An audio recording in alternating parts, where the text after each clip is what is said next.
ನಮಸ್ಕಾರ ಸ್ನೇಹಿತರೆ.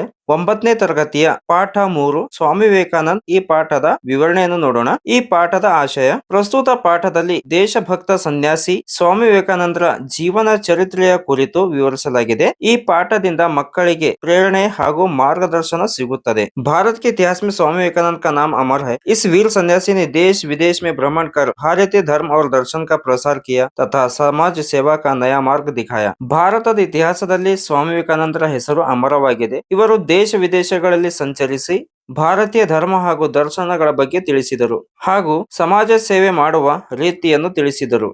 स्वामी विवेकानंद का जन्म 12 जनवरी 1863 को कलकत्ते के एक कायस्थ घराने में हुआ था. उनके बचपन का नाम नरेंद्र देव था. उनके पिता श्री विश्वनाथ दत्त एक प्रतिष्ठित वकील थे. उनकी माता श्रीमती भुवनेश्वरी देवी धर्मपरायण महिला थी. ಇಂತಹ ಮಹಾನ್ ಪುರುಷರ ಜನ್ಮ 12 ಜನವರಿ 1863ರಲ್ಲಿ ಕಲ್ಕತ್ತೆಯ ಮಧ್ಯವರ್ಗೀಯ ಪರಿವಾರದಲ್ಲಿ ಆಯಿತು. ಸ್ವಾಮಿ ವಿವೇಕಾನಂದರ ಬಾಲ್ಯದ ಹೆಸರು ನರೇಂದ್ರ ದೇವ್ ಇತ್ತು. ಅವರ ತಂದೆ ಶ್ರೀ ವಿಶ್ವನಾಥ್ ದತ್ ಅವರು ಕಲ್ಕತ್ತೆಯ ಪ್ರಸಿದ್ಧ ವಕೀಲರಾಗಿದ್ದರು. ತಾಯಿ ಶ್ರೀಮತಿ ಭುವನೇಶ್ವರಿ ದೇವಿ धर्मपरायण महिलागिद्ದರು. बालक नरेंद्र का शरीर स्वस्थ, सुडैल और सुंदर था. कुश्ती लड़ने, दौड़ लगाने, घोड़सवारी करने और तैरने में उन्हें बड़ा आनंद मिलता था. वे संगीत एवं खेलकूद की प्रतियोगिताओं में भी भाग लिया करते थे. ಸ್ವಾಮಿ ವಿವೇಕಾನಂದ ಅವರು ಸುಂದರ ಆಕಾರ ಮತ್ತು ಆರೋಗ್ಯದಾಯಕ ಶರೀರವನ್ನು ಹೊಂದಿದ್ದರು. ಇವರಿಗೆ ಮಲ್ಲಯುದ್ಧ, ಓಟ, ಕುದುರೆ ಸವಾರಿ ಮತ್ತು ಈಜುವುದರಲ್ಲಿ ಬಹಳ ಆನಂದವಾಗುತ್ತಿತ್ತು. ಅವರು ಸಂಗೀತ ಮತ್ತು ಆಟದ ಸ್ಪರ್ಧೆಯಲ್ಲಿ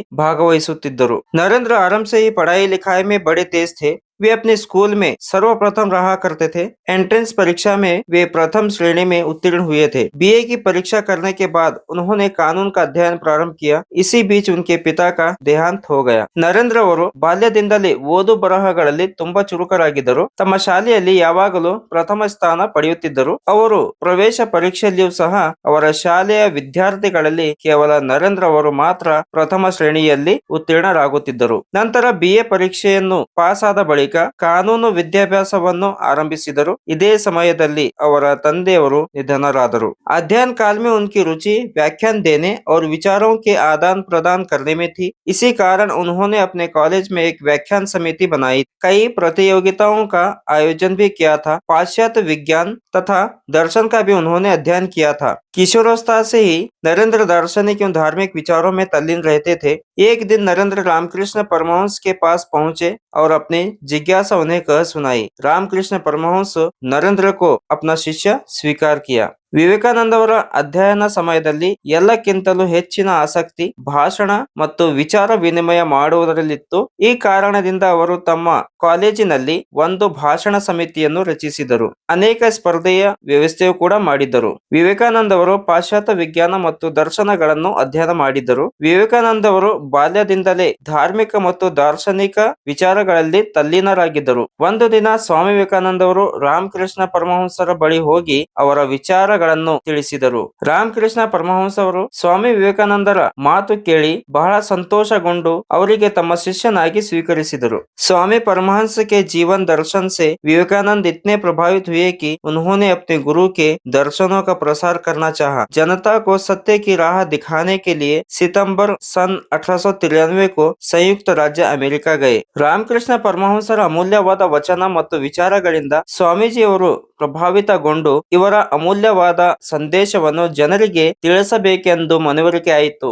ಆಗ ಜನರಿಗೆ ಸತ್ಯದ ಮಾರ್ಗವನ್ನು ಮತ್ತು ಸಮಾಜ ಸೇವೆಯ ದಾರಿಯನ್ನು ತೋರಿಸಲು स्वामी विवेकानंद 1893ರಲ್ಲಿ अमेरिका संयुक्त संस्थान के तेरಳಿದ್ದರು. उस समय वहां शिकागो नगर में सर्वधर्म सम्मेलन हो रहा था. इस महासभा में स्वामी विवेकानंद ने भारतीय धर्म और तत्वज्ञान पर भाषण दिया. उनका भाषण बड़ा गंभीर एवं हृदयस्पर्शी था. उनकी वाणी सुनकर श्रोतागण मुग्ध हो गए. कुछ समय तक वे अमेरिका में ही रहे और अपने भाषणों द्वारा लोगों को सत्य और संयम का पाठ पढ़ाया. इसके बाद वे इंग्लैंड और स्विट्जरलैंड भी गए और वहां उन्होंने सत्य और धर्म का प्रसार कर भारत के गौरव को बढ़ाया. अनेक विदेशी स्वामी जी के शिष्य बन गए. उनमें से कुमारी मार्गरेट एलिजाबेथ का नाम उल्लेखनीय है, जो स्वामी जी के अनुयायी बनकर सिस्टर निवेदिता के नाम से संसार में प्रसिद्ध हुई. ಸ್ವಾಮಿ ವಿವೇಕಾನಂದ ಅವರು 1893ರಲ್ಲಿ ಅಮೆರಿಕದ ಸಂಯುಕ್ತ ಸಂಸ್ಥಾನಕ್ಕೆ ತೆರಳಿ ಅಲ್ಲಿ ಶಿಕಾಗೋ ನಗರದಲ್ಲಿ ಸರ್ವಧರ್ಮ ಸಮ್ಮೇಳನ ನಡೆಯುತ್ತಿತ್ತು. ಆ ಮಹಾಸಭೆಯಲ್ಲಿ ವಿವೇಕಾನಂದ ಅವರು ಭಾರತೀಯ ಧರ್ಮ ಮತ್ತು ತತ್ವಜ್ಞಾನದ ಬಗ್ಗೆ ಭಾಷಣ ಮಾಡಿದರು. स्वामी विवेकानंद ने भारत में भी भ्रमण कर भारतीय संस्कृत सभ्यता का सदुपदेश दिया। उन्होंने अंधविश्वासों तथा रूढ़ियों को हटाकर धर्म का वास्तविक मर्म समझाया। साधु सन्यासी वर्ग को भी उन्होंने शांति प्राप्त करने का नया मार्ग जताया। वह था दीन दुखी जनों की सेवा और सहायता का मार्ग। ಸ್ವಾಮಿ ವಿವೇಕಾನಂದರು ಭಾರತದ ಎಲ್ಲಾ ಕಡೆ ಸಂಚರಿಸಿ ಭಾರತದ ಸಂಸ್ಕೃತಿ ಮತ್ತು ನಾಗರಿಕತೆಯ ಸಂದೇಶವನ್ನು ಜನರಿಗೆ ತಿಳಿಸಿದರು. ಮೂಢನಂಬಿಕೆ ಮತ್ತು ರೂಢಿಗಳ ಪದ್ಧತಿಗಳನ್ನು ದೂರ ಮಾಡಿ ಧರ್ಮದ ನಿಜವಾದ ಅರ್ಥವನ್ನು ಜನರಿಗೆ ಸರಳವಾಗಿ ತಿಳಿಸಿದರು. ಸಾಧು ಸನ್ಯಾಸಿಯವರಿಗೂ ಸಹ ಶಾಂತಿಯ ಹೊಸ ಮಾರ್ಗವನ್ನು ತೋರಿಸಿದರು. ಈ ಹೊಸ ಮಾರ್ಗ ಏನೆಂದರೆ ಬಡವರ ಮತ್ತು ದುಃಖದಲ್ಲಿರುವ ಜನರಿಗೆ ಸಹಾಯ ಮಾಡುವ ಮಾರ್ಗವನ್ನು ತೋರಿಸಿದರು. स्वामी विवेकानंद ने समाज सेवा को परमात्मा की सच्ची सेवा बतलाया। वे स्वयं भी समाज सेवा में लग जाते थे। सन 1897 में प्लेग और अकाल से पीड़ित भारतवासियों को उन्होंने बड़ी तन्मयता से सेवा की थी। समर्थ लोगों को उन्होंने गरीबों की दशा सुधारने का संदेश दिया। इसी ध्येय से उन्होंने कलकत्ते में रामकृष्ण मिशन की स्थापना की। ಸ್ವಾಮಿ ವಿವೇಕಾನಂದರು ಸಮಾಜ ಸೇವೆಯೇ ದೇವರ ಸೇವೆ ಎಂದು ಹೇಳಿದರು. ಅವರು ಸ್ವತಃ ಸಮಾಜ ಸೇವೆಯಲ್ಲಿ ತೊಡಗಿಸಿಕೊಂಡಿದ್ದರು. 1897ರಲ್ಲಿ ಭಾರತದಲ್ಲಿ ಪ್ಲೇಗ್ ರೋಗ ಮತ್ತು ಬರಗಾಲದ ಪ್ರಕೋಪದಿಂದ ಪೀಡಿತರಾದ ಭಾರತೀಯರ ಸೇವೆಯನ್ನು ಬಹಳ ತನ್ಮಯತೆಯಿಂದ ಮಾಡಿದರು.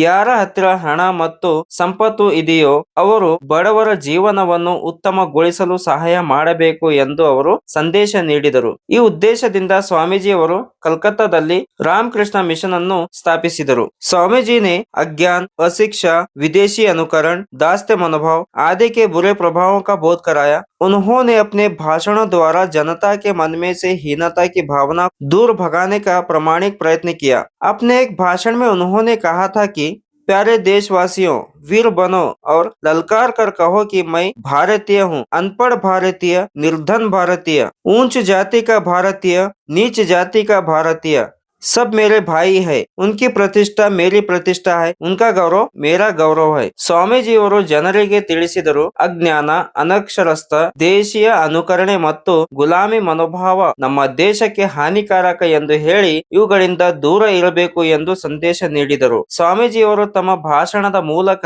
ಜನರಲ್ಲಿ ಆತ್ಮವಿಶ್ವಾಸ ಮತ್ತು ದೇಶಭಕ್ತಿಯ ಭಾವನೆಯನ್ನು ಮೂಡಿಸಿದರು. ಸ್ವಾಮೀಜಿಯವರು ಅವರ ಒಂದು ಭಾಷಣದಲ್ಲಿ ಹೇಳಿದರು, ಪ್ರಿಯ ದೇಶವಾಸಿಗಳೇ, ವೀರರಾಗಿರಿ, ನಾನು ಭಾರತೀಯ, ಮೇಲುವರ್ಗದ ಭಾರತೀಯ, ಕೆಳಜಾತಿಯ ಭಾರತೀಯ, ಇವರೆಲ್ಲರೂ ನನ್ನ ಸಹೋದರರು. ಅವರ ಗೌರವೇ ನನ್ನ ಗೌರವ, ಅವರ ಕೀರ್ತಿಯೇ ನನ್ನ ಕೀರ್ತಿ ಎಂದು ಹೇಳಿದರು. 4 जुलाई सन 1902 को स्वामी विवेकानंद परलोक सिधारे, लेकिन आज भी उनके कार्य और संदेश अमर है. ಜುಲೈ 4, 1902ರಲ್ಲಿ ಸ್ವಾಮಿ ವಿವೇಕಾನಂದ ಅವರು ಪರಲೋಕಕ್ಕೆ ತೆರಳಿದರು. ಆದರೆ ಅವರ ಮಾಡಿರುವ ಸಮಾಜ ಸೇವೆ ಮತ್ತು ದೇಶಭಕ್ತಿಯ ಸಂದೇಶವನ್ನು ಇಂದು ಜಗತ್ತಿಗೆ ಸಂದೇಶವನ್ನು ಕೊಡುತ್ತಿದೆ.